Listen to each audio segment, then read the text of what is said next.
tourné le dos au mannequinat pour faire le son de télévision.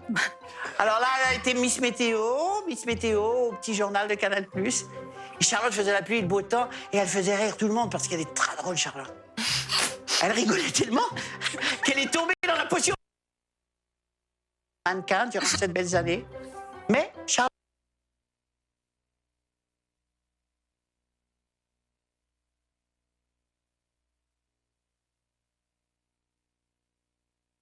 carrière, ben, je répondrais oui, sans hésiter, parce qu'il n'y a pas grand-chose qui me fait frissonner de bonheur comme mes 2 prochains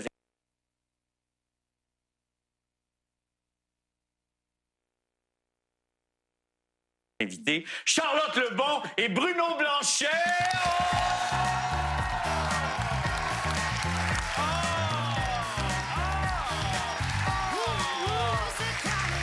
Mademoiselle, salut Charlotte, ça va bien? Hey, que je suis content de vous voir.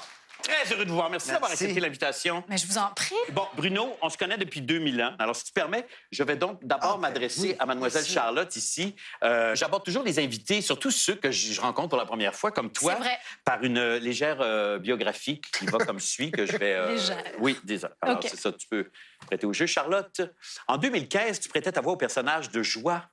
C'est vrai. Dans la version française du film Inside Out, Sens-tu dessous?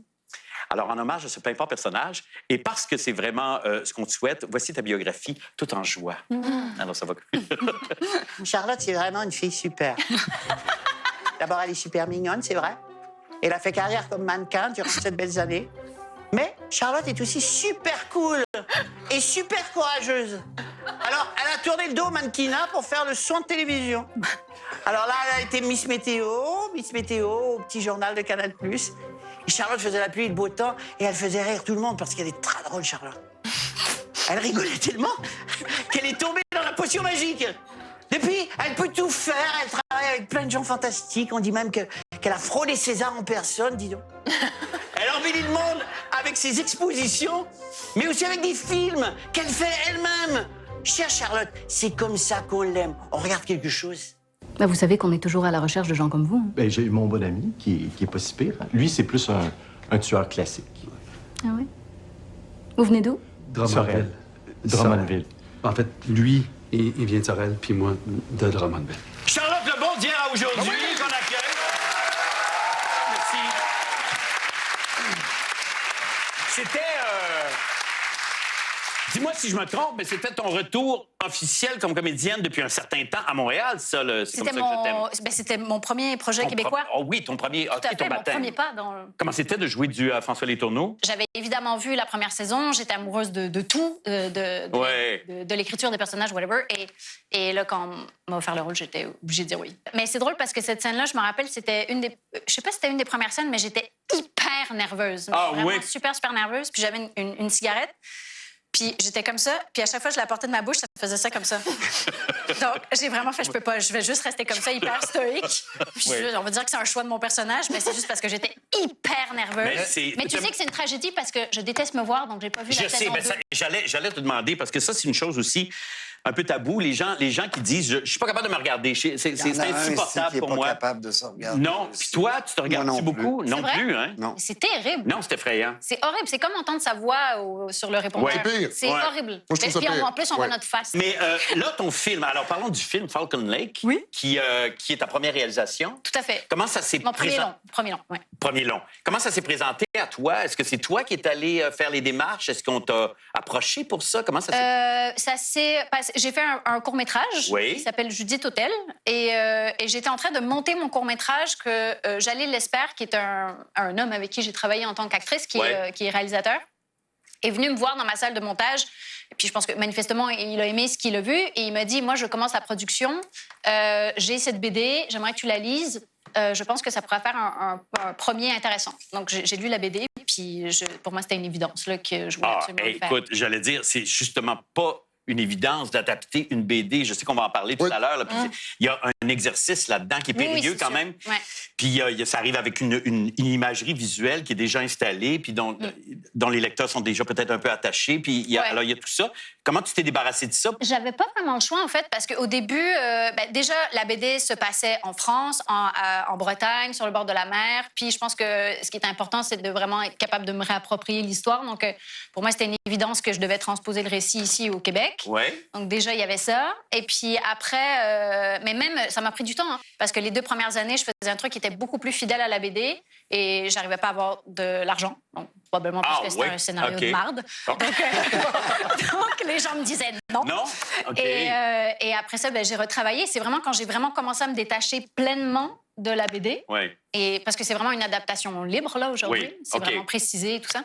C'est là qu'on a commencé à avoir du financement. Puis pourquoi de Québec? Pourquoi pas avoir tourné là-bas? Ou parce que je connais pas la Bretagne et la mer. Oui. C'est comme pas le théâtre de mon adolescence. La mer, c'est quelque chose de très solaire, très vif. Puis nous, on a quelque chose d'un peu stagnant, lumineux, mais dark, tout ça. Donc, c'était des choses qui m'intéressaient. Comment ça s'est passé, ton travail avec les acteurs aussi? Parce que c'est pas pour une actrice qui fait qui réalise. Il y a le complexe de dire, là, je suis vraiment imposteur, mais là, totalement, parce que moi, mon vrai destin, c'est d'être une actrice. Ou alors, tu dis, au contraire, j'ai un lien privilégié avec les acteurs parce que je sais ce que c'est que d'essayer de trouver un personnage, puis tout ça. Où est-ce que tu te situais, toi?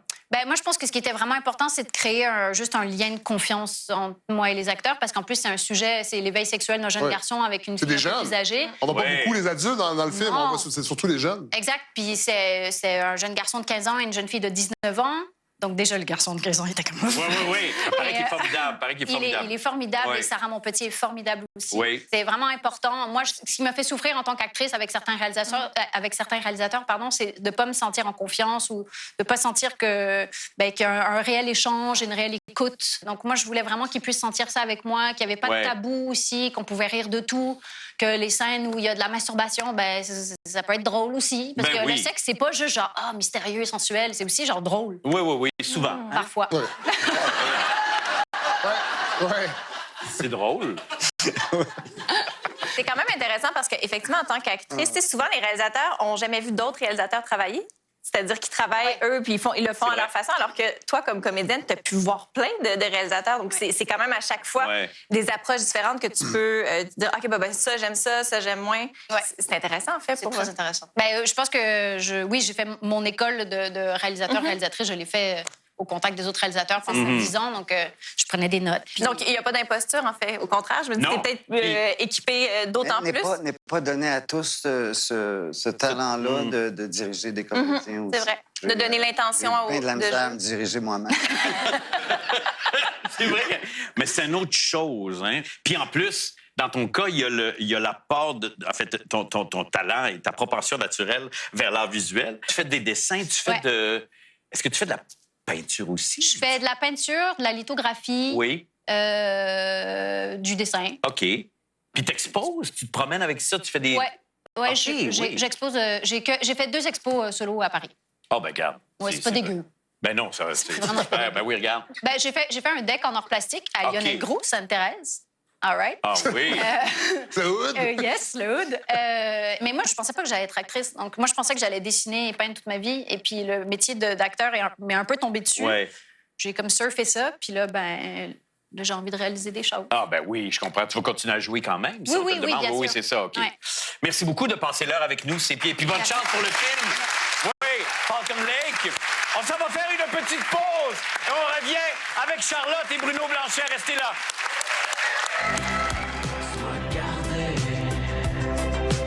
Gardez la cadence dans tes New Balance.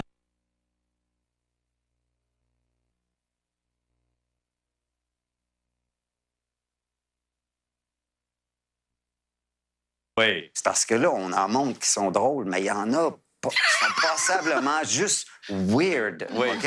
Oui. Des fois, ça partait de même, puis ça atterrissait là. Puis là, Marc, il faisait « Ah, c'est bon, ça, je veux le revoir. » Après 3 shots, c'était drôle. C'était ça, souvent. C'est vrai que des fois, l'acharnement. Oui, le trou noir. On avait vu une étoile s'engouffrer dans un trou noir et je partais, je te rappelle, tout un terrain de football au complet. Je courais en faisant ouah, ouah, ouah, avec les noix de coco puis la jupe hawaïenne. parce que c'était le seul costume que j'avais dans le char ce jour-là. Et j'avais pas de voix. Ouais. Et là, je sautais à plat ventre dans un trou de boue. Et on s'entend que c'est pas très drôle. Ben, non, mais je veux dire... non, mais je comprends. Tu comprends? C'est Oui, trop c'est ça. long. Mais- On voit le gag venir, là. On sait exactement ce qui va arriver. Mais il y a quelque chose aussi dans ce que tu fais. Il y a quelque chose de bienveillant. C'est pas méchant. C'est pas... Ça bitch personne. C'est juste le plaisir de jouer, assumé complètement, jusque où le médium te permet de le faire. Tu y vas au bout, puis ça, te vois-tu comme une personne bienveillante dans ce que tu fais?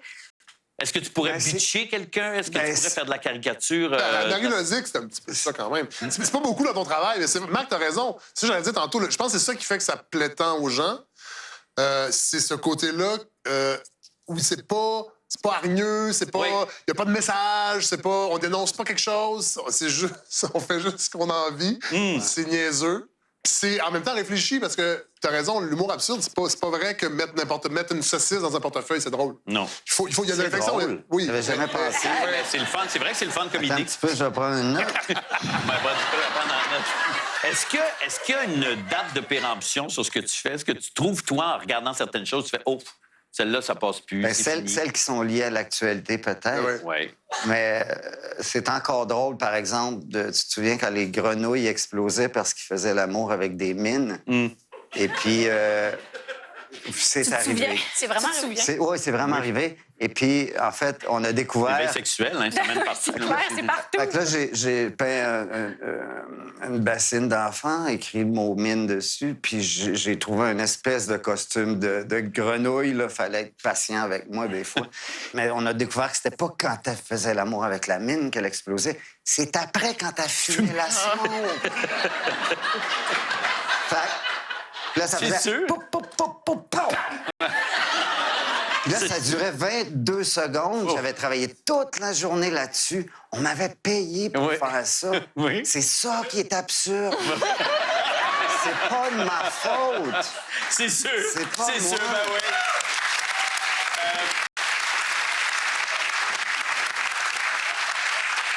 Est-ce que tu as pu mesurer, est-ce que ton humour fait rire dans le monde autant ou aux mêmes endroits? Ben, c'est fragile, l'humour, dans le monde, parce qu'on ne sait jamais quand est-ce qu'on peut choquer ou qu'on peut parler de quelque chose qui est un peu tabou. Fait que moi, je m'en tiens souvent à l'humour un peu plus physique, là, un peu plus comme du mime, là, tu sais, comment j'étais bon dans le mime. Oui. Non, mais sérieux, dans le monde, oui, j'arrive à faire rire d'autres par observation. Mais tu sais, de l'humour de mots ailleurs, c'est pratiquement impossible, Ben oui. à moins de parler le langage. Mais c'est parfait, parce que ce que tu fais, évidemment, ça peut voyager très bien. Là. Petit dedans est universel, il parle Mais avec les sourcils. effectivement, il parle avec ses sourcils, puis effectivement, ça se peut. Oui. Ah, avec les sourcils, ouais. Ah, oui, c'est vrai. C'est les